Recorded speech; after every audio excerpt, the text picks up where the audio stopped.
Buenas noches, Richard. Ahora sí te veo en pantalla dividida, no como la semana pasada. ¿Cómo estás? ¿Cómo te va?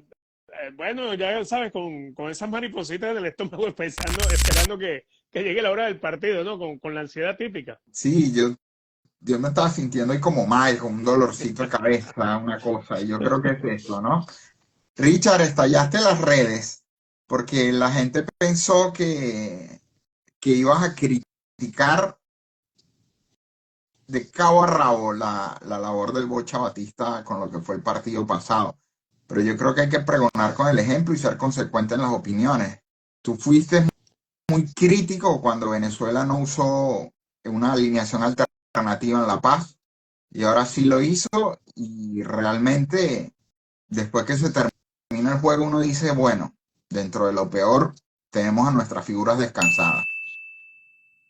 Fíjate que parte de lo que, a ver, cuando yo llegué a ESPN, una de las primeras cosas que me tuve que acostumbrar fue a analizar, por ejemplo, a Venezuela desde el punto de vista más objetivo, sin poner los sentimientos por delante, ¿no? Y obviamente, ¿cómo no voy a creer yo que gane Venezuela?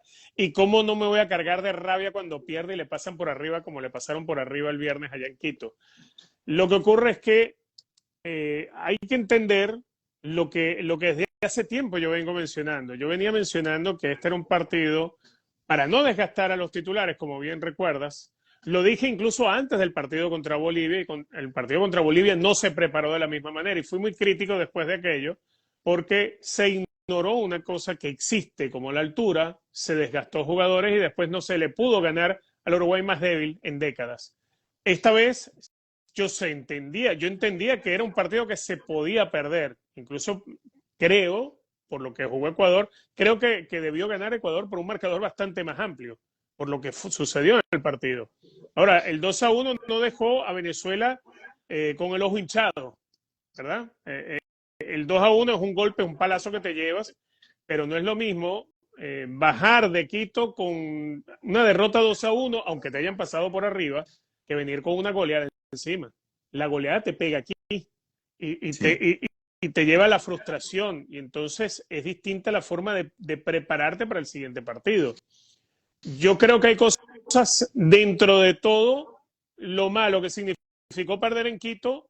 Hay cosas que nos van a servir para el partido del martes, y es evidente poder tener al Brujo Martínez, por ejemplo, y a Yangel habilitados para jugar ese partido. Es poder recuperar a los suspendidos Aramburo y Ángel, por ejemplo. O sea, probablemente mañana veamos entre 6, 7 cambios en relación a lo que pasó en el partido en Quito. Todo eso porque se hizo lo que se debió haber hecho también contra Bolivia. claro, sin duda, ¿no? O sea, esa alineación alternativa fue una apuesta que no salió. Que, bueno, no salimos tan mal parados en el resultado, más sí en el juego, pero ¿dónde crees que estuvo la clave? En los intérpretes. Quizás fue un buen esquema que no supo ser bien aplicado y el Bocha corrige metiendo a Soteldo, que cuando Soteldo agarra la pelota, aunque ya estábamos 2-0 abajo prácticamente, en lo que entra Soteldo a los 20 segundos, marcan el 2-0, pero cuando tuvimos un poquito más la pelota, creo que pudimos por lo menos llegar al área. Sí, a ver, yo creo que hay errores de parte de los intérpretes, pero también de parte de la convocatoria. Eh, yo entiendo que el partido, por ejemplo, a Jesús Bueno le pasó por encima, el partido lo superó, no era un jugador para el partido. No digo yo que Jesús Bueno no pueda llegar a ser un buen volante de contención, seguramente lo va a llegar a ser.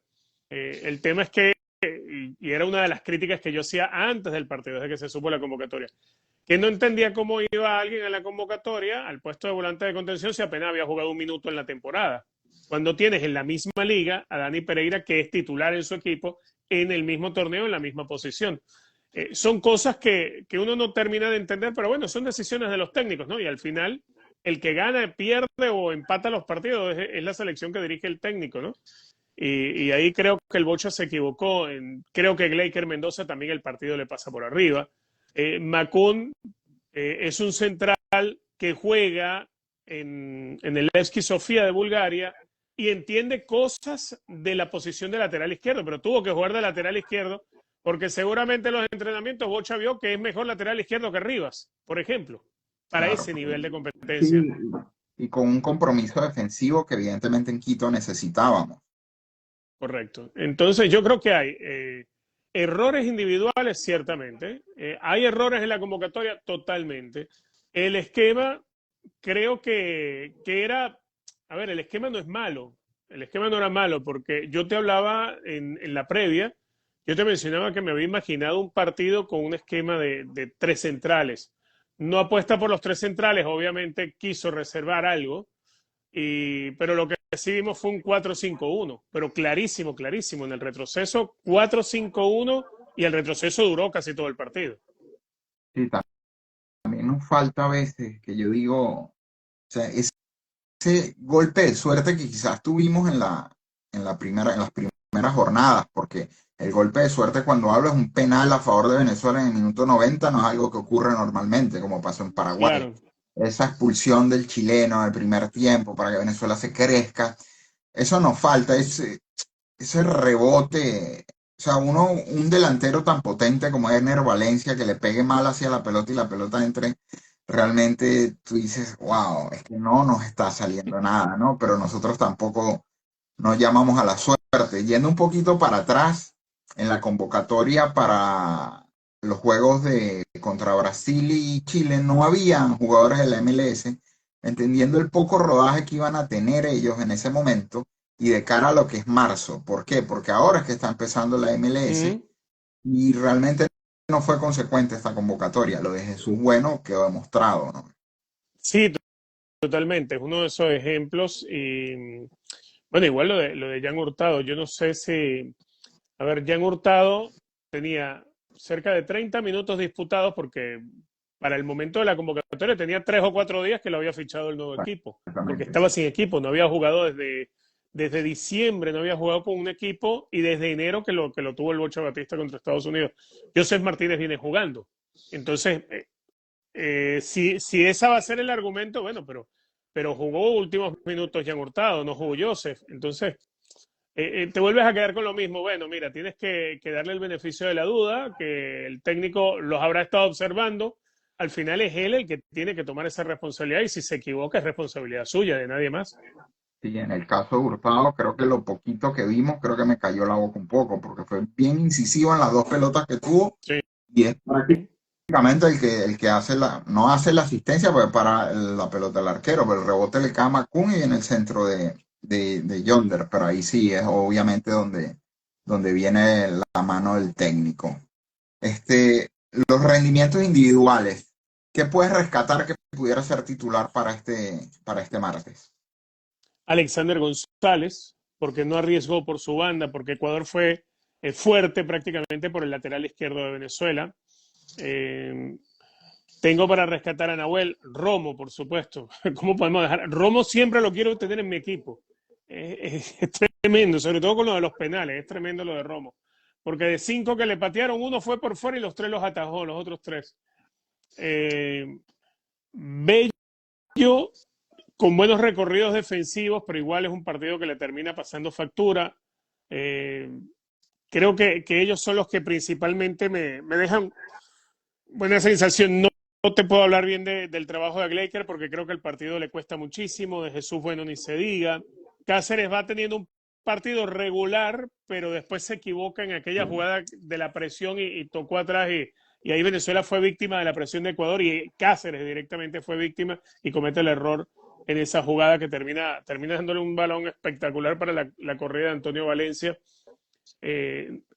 Hay algunas conclusiones. A ver, yo imagino el partido como alrededor de 6 a 7 cambios para mañana. Eh, Parte de lo que dijo el Bocha Batista. Fíjate el cambio de discurso, ¿no? Antes hablaba de una sola selección, que no iba a haber dos selecciones. Es como dando a entender que iba a jugar con los estelares en Quito. Y al final era obvio que no lo iba a hacer. Más allá de que alguno por allí se la creyera. Después del partido en la zona mixta y en conferencia de prensa te habla, bueno, reservamos algunos jugadores, es que era lo lógico. O sea, ahí yo comparto la planificación de Batista, ahí la comparto perfectamente. Para mañana, yo imagino, a ver, entendiendo que Aramburu ya ha jugado el lateral izquierdo y lo hizo en Copa América y lo hizo muy bien contra Jamaica, Yo imagino que Alexander González puede ser titular mañana en la noche, por derecha y Aramburu por izquierda. Los centrales creo que está claro. Nahuel junto a Wilker Ángel. Romo Acá yo en el arco. estoy viendo acá porque yo tengo una alineación y después Ok. te la voy a dar a ver qué tal, porque puede tener variantes. Vale, vale, vale. A ver, yo te diría Romo, Alexander, Nahuel, Wilker y Aramburu en el lateral de la izquierda. En la mitad de la cancha, el Brujo junto a Yangel, tres por delante de ellos. Donde pudiera estar, ojo, que puede ser hasta 4-4-2, pero yo me imagino de momento 4-2-3-1. Eh, Soteldo por la izquierda, para mí Savarino tiene que jugar de 10. Para mí Savarino tiene que jugar de 10. Y pudiera entrar Bello por derecha o tener a Telasco y tirar a Telasco a la izquierda y a Soteldo a la derecha, que es en el puesto que viene jugando en el Brasileirao, en el Paulistao. Soteldo está jugando de extremo por derecha. Soteldo está jugando de extremo por derecha. El que juega de media punta es Neymar y Soteldo juega a la derecha. Y Savarino, entendemos el potencial de él, está haciendo media punta. Poner a Savarino a jugar de extremo por derecha, para mí le pierde demasiado. Entonces yo creo, a ver, después los movimientos que les ponga el Bocha Batista es otra cosa. Yo creo que Telasco puede jugar de extremo por izquierda porque así es como juega en Inter Miami. A veces extremo por izquierda, a veces extremo por derecha. En algunas al puesto que a mí me gusta, que es interior por izquierda. Y después arriba, bueno, yo volvería otra vez. Si está bien físicamente, volvería con Salomón. Y Sí, Yonder entraría después. sí, lo más seguro es que sea Salomón. Yo tuviera una especie de 4-3-3, pero entendiendo en las posiciones que tienen los clubes, realmente los jugadores serían los mismos. Yo tendría a Yangel, Telasco y el Brujo Martínez. El Brujo Martínez se está moviendo mucho por las bandas con Corinthians. Me sorprende. Y Savarino sí. El problema de Savarino es dónde lo puedes poner. Porque Bueno, ¿qué tienes, podría, qué podría suceder? Que en la contención estuviera Yangel y el Brujo Martínez y no estuviera Soteldo, y por ese lado Telasco Segovia por la izquierda, Eduardo Bello por derecha y Savarino quedaría en el medio. Esas son mis dos opciones. esa es una opción. Otra, a ver, yo no veo tan descabellado dejar a Soteldo para el arranque fuera del 11, porque creo que Soteldo me sirve a mí para cambiar momentos de partido, ¿no? A ver, recordemos cómo fue el partido en Lima y Perú le hizo de manera permanente a Soteldo el 2 contra 1 para que no Sí, pudiera generar. Entonces, cada vez que iba a ir a la diagonal se encontraba con el segundo peruano. Dos le hacían la marca a Soteldo. Y eso hizo que Soteldo se aislara. Soteldo terminó aislado en el partido. claro. Pero fue por un buen planteamiento que hizo Perú en aquel momento. No sé si Ibáñez, hoy en día en su puesto de técnico interino, lo vaya a intentar, pero igual creo yo Venezuela tomó nota de eso, porque aquel día Soteldo no se le vio en Lima, no se le pudo ver en Lima prácticamente. A mí ahí me gustaría, por eso me gustaría ver si Soteldo aparece no en el extremo de la izquierda o si Soteldo aparece viniendo desde el banco. Eso también abre otra posibilidad, abre la posibilidad de Juan Peñor. Sí. Juan Yo Peñor todavía también podría ser una posibilidad. tengo la duda con Juanpi porque me extrañó que no estuviera en el banco contra Ecuador. Me Al parecía igual que era un que partido para Sabarino. Juanpi. Sí, claro, pero yo a Savarino lo entendería por reservarlo para el partido de Perú. En cambio, el partido contra Ecuador era para él, Sí, o sí, sí. uno de los posibles candidatos, así sea entrar desde el banco, pero no tenerlo dentro de los 23 me extrañó muchísimo. Entonces, ahora bueno, el Bocha siempre nos sorprende, siempre sale con algo ahí como a veces para bien, a veces para mal. Lo de Jesús Bueno fue inexplicable ese día, o sea, lo estábamos viendo en la previa, ¿verdad? Que era una apuesta bastante arriesgada. Ahora mi pregunta es, y mi preocupación es desde la actitud, ¿cómo vamos a salir? Yo creo que la actitud, a ver, haber perdido 2-1 contra Ecuador no deja a Venezuela hundida. A mí me preocupaba más regresar de Quito con un resultado que se acercara más a lo que vimos. Si es un resultado que se acercaba más a lo que vimos, era un 4-0. Porque Ecuador tiene, no sé, cualquier cantidad de oportunidades de gol en el partido. Bajar de Quito con el 2-1, ciertamente no te deja tan golpeado el ánimo, es mucho más fácil la recuperación anímica. Y entendiendo, me parece a mí, y eso le quiero dar el crédito al Bocha Batista, me parece a mí, por cómo han hablado los jugadores antes del partido contra Ecuador y después del partido contra Ecuador, lo que ellos te van manifestando, a mí me deja la sensación que el grupo estaba preparado para regresar de Quito con una derrota y pensando y entendiendo que la prioridad es el partido contra Perú. Venezuela, lo hablábamos acá, no es competencia de Ecuador. Ecuador no es el competidor de Venezuela. Ecuador está debajo de Argentina apenas, ya por arriba. Bueno, Colombia Con cayó en tres sexto, puntos Colombia no es menos competencia nuestra. y con tres Exacto, con 3 puntos menos. puntos menos. Exactamente. Entonces, hoy en día, nuestra competencia son los de la cola. Lamentablemente, esa es nuestra competencia. Bolivia, Perú, Chile, esa es nuestra competencia. Entonces, es ahí donde nosotros tenemos que priorizar la búsqueda de puntos. Bueno, en ese priorizar la búsqueda de puntos se nos atraviesa Perú ahora y después vamos a tener, luego de visitar Uruguay, nos va a tocar Bolivia. Esos son 2 partidos que hay que ganar sí o sí, porque es alejarlos a ellos de la oportunidad de arrebatarnos a nosotros el puesto de repesca. Si Bolivia mañana empata o pierde en casa contra Uruguay, que Uruguay no es competencia mía, si nosotros le ganamos a Perú, nos montamos del puesto de repechaje. Ahora, si Bolivia pierde contra Uruguay y Perú nos gana, Perú agarra el puesto de repechaje.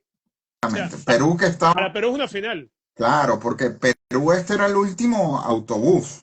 Enfrentar a Bolivia y a Venezuela es lo último que le quedaba y me preocupa también la inspiración porque obviamente eso juega, el factor psicológico juega, tener jugadores como Paolo Guerrero juega, así sea un jugador que solo te va a aportar media hora del partido, pero eso también juega. Y es nosotros tenemos un día menos de descanso, por lo menos para los que creemos que van a ser titulares, como Nahuel y Alexander González. Aquí Correcto. y el Fercho González escribe 4-4-2 mañana. Tienen que salir a matar con Rondón y Joseph Martínez. Saludos a Richard y a Leo. Abrazo grande. Hay que salir a matar. Hay que salir a matar como sea. Sí, yo lo que no veo un 4-4-2. No sé por qué. No porque no sea posible, sino por la forma en que viene trabajando el Bocha. Yo veo más hasta un 4-3-3 que un 4-4-2. Fíjate lo que te digo. Porque incluso, a ver, la única forma que a mí me cuadra un 4-4-2 sería, es que ni tampoco, sería que fuese en diamante, o sea, decir, tener un 5, 2 interiores y un media punta, pero eso nos dejaría sin extremos y creo que la fortaleza del juego de Venezuela va por las bandas. Entonces, creo que tampoco el 4-4-2 me cuadra mucho, ¿no? Sí, pero ¿cómo estará de forma Joseph Martínez? Eso me causa mucha curiosidad. ¿Cómo lo habrán visto? Vamos a ver qué otros mensajes. Rey Briseño, esa pelota que entró en Enero Valencia, para mí es mucha responsabilidad de Romo. Quiso adivinar mucha casualidad. Quiso adivinar el centro y se le metió en su palo. Sí, él, indudablemente lo intentó, pero o sea, es que no logra patear bien la pelota, porque No, o sea, con la potencia que intenta darle, creo que le pega de lleno y capaz iba por fuera, que es la claro. mala suerte. Pero sí, obviamente un arquero tiene que cuidar su palo. Ahí hay algo. Eso. Claro, yo veo, a ver, yo que siempre jugué de arquero, yo veo que la ubicación de Romo es la correcta. Ahora, ¿qué es lo que ocurre? Cuando uno como arquero ve la mecánica del que va a rematar, tú vas ya Instinto. intuyendo hacia dónde va exactamente. Ya tu instinto te va diciendo hacia dónde puede salir la pelota por la mecánica del movimiento de la patada de Ener Valencia. La mecánica del movimiento de Ener Valencia no es para buscar el primer palo, es para buscar el segundo.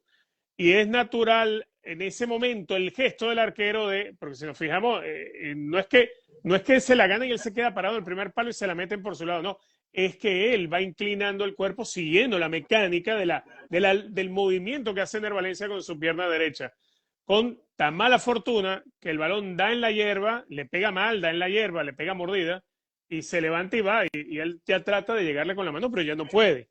Pero para mí eso es lo que pasa. A ver, ciertamente es en el palo del arquero, sí, pero es que el remate ni siquiera por la cabeza de Ener Valencia era pensando en el primer palo. El remate de él era a cruzarle al segundo palo y el movimiento que creo empieza a intuir Romo va dentro de toda la lógica. Ahora, casualmente sí, se le cuela en el primer palo. Sí, es que el mismo Ener en la celebración tira una sonrisa como, bueno. Como que Sí, sí, sí, sí. Sí, sí, sin duda, ¿no? Yo hice hoy un reel para Tribu Deportiva que habla desde las ganas, desde la sangre, Ujú. desde que ganar no basta. Así sea, así ganemos medio gol a cero. Yo creo que la actitud de los jugadores, sobre todo de los más experimentados, tiene que ser eso de salir a matar. O sea, creo que ellos nos tienen que demostrar a nosotros con actitud y con ganas que sí quieren ir al mundial, porque nos quedó una deuda. Y yo no lo digo porque dudo del compromiso de los jugadores, pero a veces hay un lenguaje corporal y en este año de 9 partidos sin poder ganar, que nosotros como seguidores de la selección, ya sea desde la tribuna, sea desde el palco de prensa, de televisión, que necesitamos ese mensaje de decir que esos jugadores, esos 11 que van a salir a la cancha, realmente nos representan. Y eso es algo que a mí me preocupa mucho. Sí, Venezuela, o sea, el fanático necesita que le llegue un mensaje como el que dio la selección el día que le metió 3-0 a Chile. Ese mensaje. Ese mensaje de autoridad, de golpe en la mesa, de maniatar al rival, de minimizarlo, eh, de volverlo nada, porque eso fue lo que hizo Venezuela aquel partido contra Chile. Yo no sé si sea un partido parecido a ese, ¿no? Yo más bien veo un partido, a ver, yo creo que Venezuela en casa debe ser más que Perú y mejor que este Perú, pero igualmente es un partido duro, porque así como Perú ha ido arrastrando a lo largo de toda la eliminatoria un mal momento, eh, Perú ha ganado en los últimos encuentros, ha logrado ganar. Le ganaron a Bolivia, de ganarle a Bolivia, sí, cualquiera era, bueno, es Bolivia, bueno, pero Bolivia ganó en Chile. No es que Bolivia, Claro, cuando la sacas del alto, es que no es un equipo que no tiene piernas, es un equipo que te puede jugar al fútbol y te puede complicar. Y yo veo en Perú un equipo muy peligroso sobre todo por la experiencia de los jugadores que tiene. Cuando yo estaba viendo hoy la posibilidad del 11 de Perú y veía que seguramente iba a jugar Galese, probablemente vaya a jugar al Víncula en el lateral de la izquierda. Puede que tengas a Carrillo, puede que tengas obviamente a Renato Tapia, jugador del Celta de Vigo en la Liga Española, titularísimo y líder de ese equipo. Paolo Guerrero, o sea, no es un equipo fácil. Y me dirían, bueno, pero es que Paolo Guerrero es un abuelito. ¿Cuántos delanteros y cuántos nueve en la eliminatoria quisieran tener los desplazamientos que hace Pablo Guerrero, el desgaste de centrales que hace Pablo Guerrero, el juego sin balón que tiene Pablo Guerrero? Es un tipo muy difícil de marcar. Es un tipo que te obliga a abrir a tu defensa y eso le da oportunidades al compañero. O sea, no es fácil. El partido de mañana no es nada fácil. Venezuela tiene que salir a ganarlo, pero es un partido muy complicado porque ellos también se juegan mucho. Ellos se juegan hasta más que nosotros. claro. Y me preocupa también los antecedentes, los últimos partidos clave que tuvimos ante Perú, los perdimos. En la Copa América, siempre, bueno, en las dos Copa América, en 2015 veníamos de ganarle una Colombia que fue la sensación del Mundial de Brasil, el primer partido, y nos tocaba Perú y lo perdimos, que después quedamos eliminados contra Brasil. Y también en la Copa América del 2021, después de aquel empate contra Ecuador, in extremis, necesitábamos ganarle a Perú y también perdimos.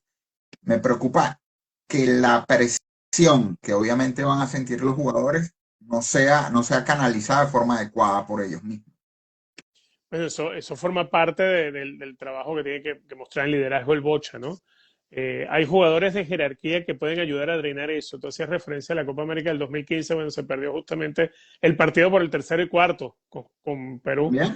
Sí, sí. Sí, a ver, en Copa América, en los últimos tiempos, Venezuela domina a Ecuador, pero Perú nos domina a nosotros. Suele ser esa, digamos, la combinación de lo que ocurre en Copa América. Yo creo que Venezuela tiene que saber manejar saber canalizar la ansiedad, sobre todo. Porque es un partido, igual Perú, ¿no? Es un partido que el jugador lo debe vivir a estas horas con muchísimas ganas de que llegue, con muchísima ansiedad. Es importante que el futbolista descanse bien esta noche, es importantísimo, que complete bien sus horas soñando, durmiendo. ¿Por qué? Bueno, porque el futbolista es como que se reinicia mentalmente, ¿entienden? En cambio, si un jugador empieza a imaginarse el partido de mañana y, ¿sabes? Le va restando horas de sueño y va pensando y pensando en el partido, dejando que la ansiedad le consuma, va a llegar el partido y va a estar menos enfocado que el resto. ¿Entiendes? Por eso es que cuando los futbolistas suelen tener partidos en la noche, como va a ser el de mañana, normalmente se toman la hora del almuerzo y después hay que dormir obligatoriamente un par de horas. Hacen que Claro. los jugadores duerman, lo hacen cumplir la siesta precisamente para eso, para llegar con la mente fresca, descansada y evitar que la ansiedad esté porque cuando tienes ansiedad caes en nervios también. Entonces, eso es una práctica común que se trata de evitar cuando se llega a la hora del partido. ¿Cómo hacemos para quedarnos dormidos en esa Ah, siesta? Si no, tenemos- yo no tengo que jugar, pero igual, no, yo digo, yo en la noche voy a dormir muy bien, yo esta noche voy a dormir bárbaro, eso es seguro, yo voy a descansar. Porque, ¿sabes por qué, Leo? A ver, yo sí estoy esperando el partido con ansiedad, con ganas y tal, y qué sé yo. Mañana cuando me despierte ya me va a cambiar bastante más la atención hacia el partido. Pero digamos que trato de vivirlo sin estas horas, sin enloquecerme antes de que llegue el partido. Trato de ser lo más razonable, lo más objetivo. Y mira que llevo horas, bueno, llevo semanas en esto hablando del partido, hablando del partido, hablando del partido. Y como que tienes aquel bombardeo de información y de cosas que quieres decir, y a cada rato se te ocurre algo y vas pensando algo y se te va ocurriendo un esquema. Y de pronto como que dices, espérate, pero yo quiero descansar porque tengo que analizar lo que viene. Y bueno, el futbolista tiene que jugarlo.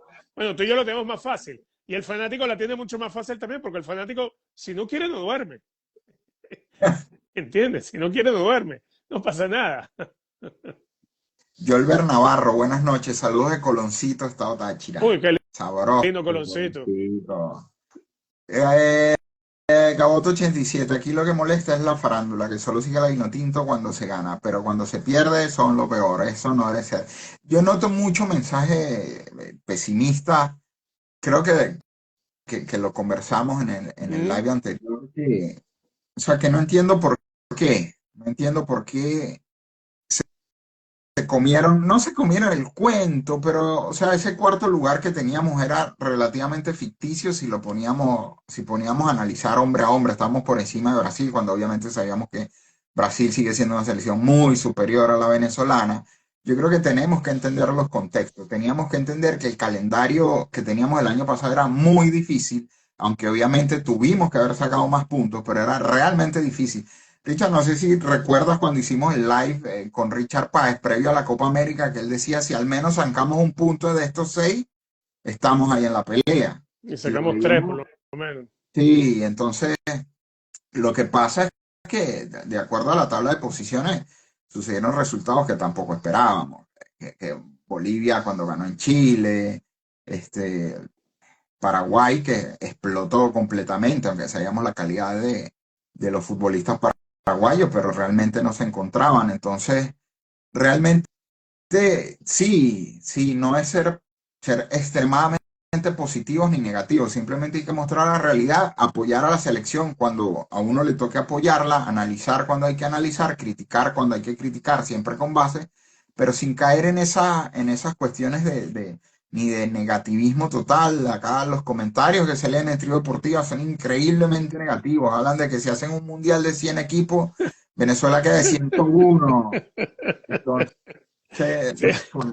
son cosas que realmente dan curiosidad.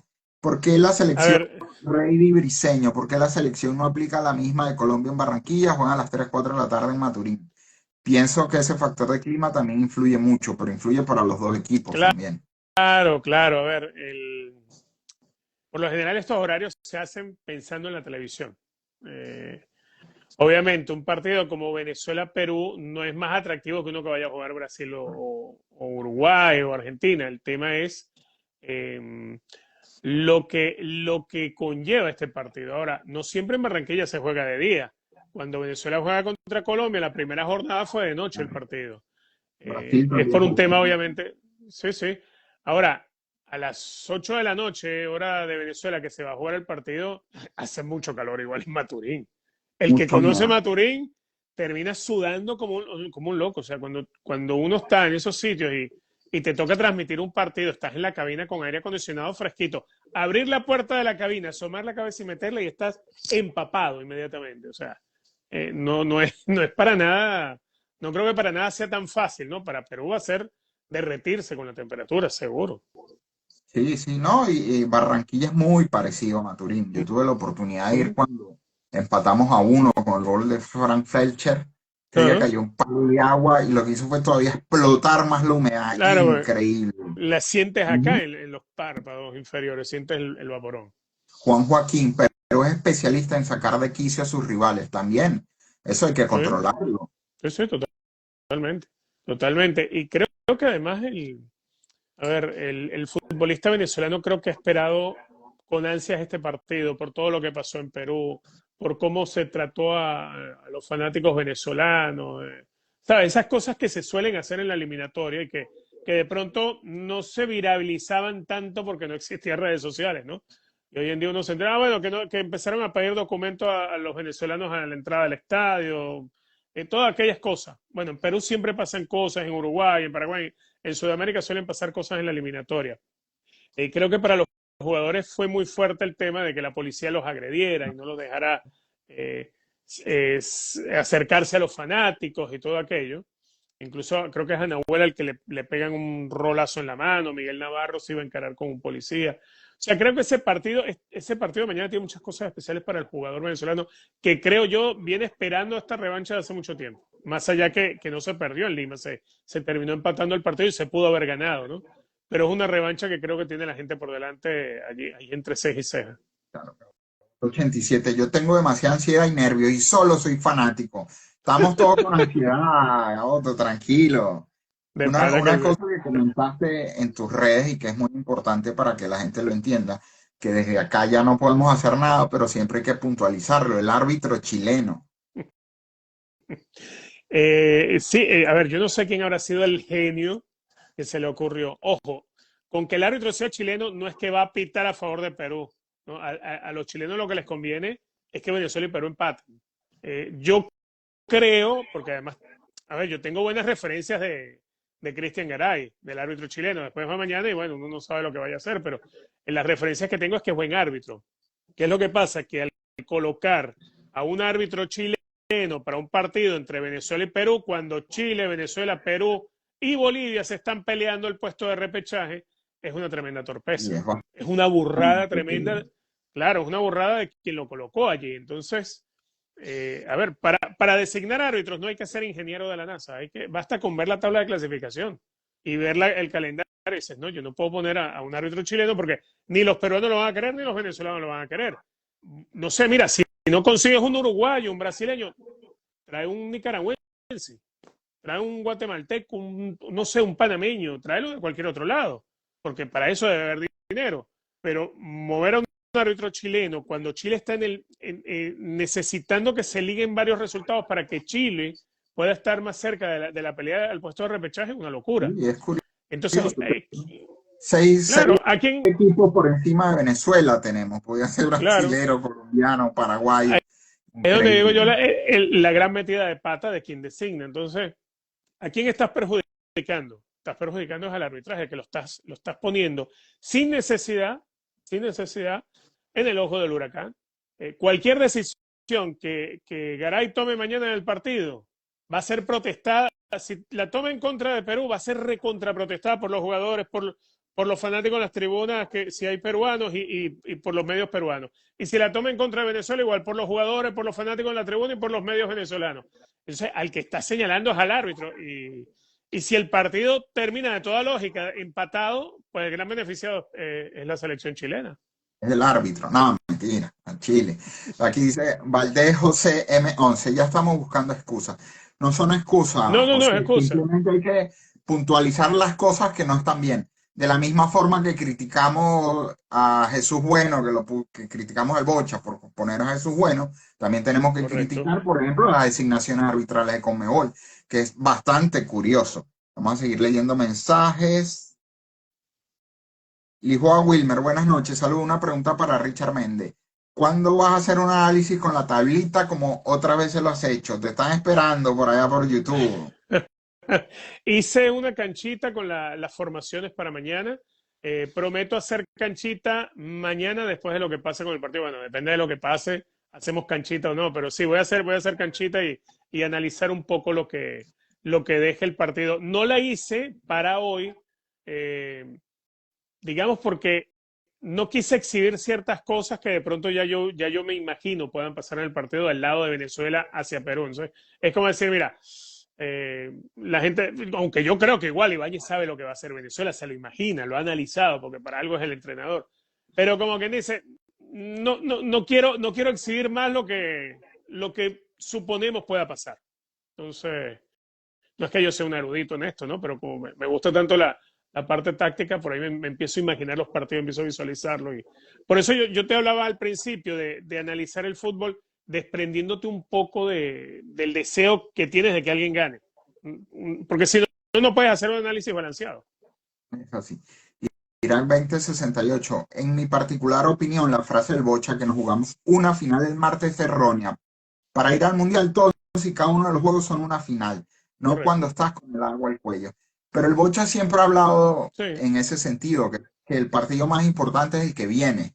Y Uh -huh. realmente el que tenemos a la mano es Perú, es el que vinimos a buscar y es en el que tenemos que ganar, porque no hay, o sea, no sirve ni siquiera un empate. Y tomando en cuenta una desventaja para los dos equipos, hablando de Perú también, que es que vamos a entrar a la cancha sabiendo el resultado del Bolivia-Uruguay. Que es una cosa que yo creo que ahí se falla. Los horarios de los partidos de Bolivia, de Chile, Venezuela y Perú, la lógica es que estén en los mismos horarios, ¿no? Aunque bueno, por ahora, si Bolivia gana, le va a meter más presión a los dos. Si Bolivia empata, va a meterle más presión a los dos porque es una oportunidad para lograrlo. Si Bolivia pierde, va a mantener la presión porque los dos van a tener que salir a ganar igual para aprovechar la derrota boliviana. Sí, eso. Qué más hay por aquí? No, iba a comentar que es extraño porque o sea, juega Bolivia y Uruguay y luego hay un espacio como de 2 horas donde no hay partidos y el resto de los partidos son a la misma hora, incluyendo la Argentina-Brasil, que es el plato fuerte Mm, de esta eliminatoria, ¿no? Bastante picante va a estar ese encuentro, sí. aunque acá no se han vendido no se han vendido todas las entradas por los altos precios que pusieron a la venta, casi $100 la entrada más barata, y es ¿En serio? increíblemente caro, sí. Y todavía se consiguen, obviamente, que desde que la selección argentina empezó a volver a levantar trofeos, un partido de la selección argentina a las 2 horas, sea cual sea el precio, se acaban en Ah, pero 2 segundos. me estás diciendo las de Argentina. Claro, pero ¿sabes qué conspira en contra del partido? Que no está Messi. Claro, sí, también. Eso ya como que la gente dice, uy, pero es que Argentina contra Brasil sin Messi. La mayoría van a comprar la entrada a última hora. Sí, pero precisamente, si sabían que no iba a estar Messi, ¿por qué esas entradas tan caras? Tan caras. Pero todavía hay el que quiera meterse, el que viva aquí, puede ir al partido. A mí me dijeron, Leo, vamos a llegar. No, No, porque no, no, juega no, no. Venezuela. No, ¿Cómo voy a juega callar? Venezuela. Eso puede ser muy Brasil-Argentina, pero eso Mira, a mí me tocó no. una vez el día que Venezuela juega con Argentina en Puerto La Cruz, que gana Venezuela con el gol de Amorebieta. Ese día a mí me manda ESPN a cubrir un partido amistoso en Nueva York. Era Ecuador-Estados Unidos, un amistoso, que ganó Ecuador, si mal no recuerdo, 1-0 o empataron, no me acuerdo. Bueno, yo en la cobertura del partido y sentado en el palco de prensa con la laptop abierta, viendo el partido por televisión en la laptop de Venezuela y escuchándolo por radio en el celular. Y claro, desesperado cuando hasta que llegó el gol de Amorebieta y yo estaba en plena cobertura y ¿qué vas a hacer? Bueno, es que no me puedes mandar por su sitio a la misma hora que juega Venezuela porque me cuesta estar atento. Y bueno, cosas que pasan también, ¿no? Cosas que pasan y no se nos olvidan. Yo creo que todos los fanáticos de la Vinotinto se recuerdan dónde estaban el día que Amorebieta le metió ese gol a Argentina. Y yo Para no vi ir, el gol. uh, No, porque justo en ese momento estaba haciendo una entrevista. Entonces termino de hacer la entrevista, estaba haciendo una entrevista en zona mixta. Y el productor, que era argentino, me dice, ganó Venezuela, gol de Morevieta. Yo no puede ser, no lo vi. Ay, increíble. Aquí siguen dejando más mensajes. Lisboa Wilmer, ¿cómo creen que los psicólogos trabajan con los jugadores de la selección de Venezuela después de venir con una racha tan negativa en la cual no se han conseguido los objetivos? Ahí creo que entra un poco lo que hablamos en estos días, que es la parte del deportista Ujú. profesional, ¿no? Donde ellos Correcto, tienen que correcto. saberse superar a sí mismos. Obviamente hay un trabajo psicológico que hace la selección, puertas adentro. Y eso se viene haciendo en el día a día, no es algo que se hace después que perdiste y el impacto, no. Eso es algo que se viene haciendo de manera permanente. Se trabaja mucho el tema de frases motivacionales, por ejemplo, pero frases motivacionales no como las que uno ve de pronto en TikTok o en Instagram, que alguien las leyó en un libro y te las empieza a decir, no.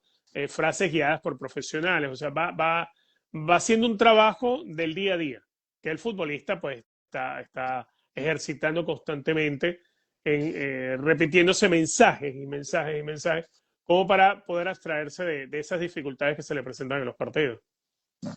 Para ir finalizando, Richard, ¿qué quiere ver mañana Richard Méndez en el Monumental de Maturín? Quiero ver una selección que salga con la frente en alto, festejando con la afición de allá de Maturín, habiendo ganado. Eso es lo que yo quiero ver. Una selección que salga con la frente en alto. Una selección que nos mande el mismo mensaje que se mandó cuando se goleó a Chile. Eso es lo que yo quiero ver. Ver una selección y ver un estadio en la misma forma y que la gente vuelva a tener ese sentimiento, esa sensación de que hay por dónde ir. Aquí tenemos con qué llegar. Bueno, Richard y fanáticos de Tribu Deportiva, haciéndoles un llamado a que se suscriban a la prueba gratis de contenido premium de Tribu Mm. Deportiva, pues le decimos adiós y por supuesto gracias por acompañarnos, esperando que mañana a esta hora podamos estar celebrando y viendo los resúmenes. En lo particular lo veo con la narración venezolana, narración peruana, narración argentina, narración estadounidense, de todos, cuando mi selección gana y espero que sea así también mañana. Claro que sí. Amén. Dios te oiga. Chao Richard, un gusto. Gente de Tribu, nos vemos mañana y seguimos en contacto.